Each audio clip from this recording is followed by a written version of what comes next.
Continuing in the series of plants for bees, this is Autumn Joy Sedum.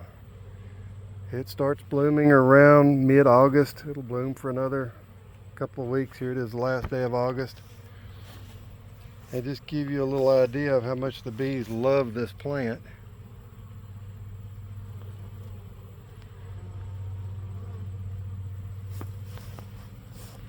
What it looks like before it actually opens completely up, and this is opened up.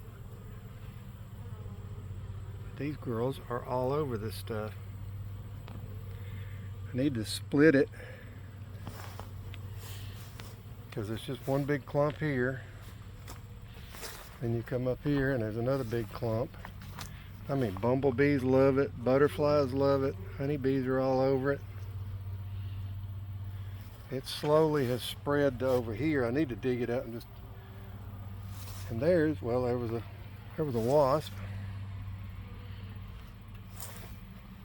But bees really love it.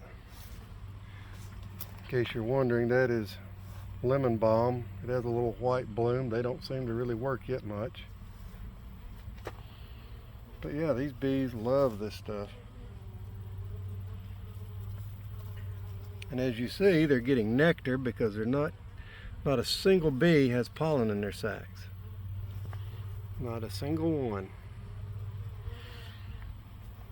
So that tells me I need to bring some water up here and water these to make sure these plants have plenty of nectar for the bees. Thanks for watching Woolly Bees. Just another quick video.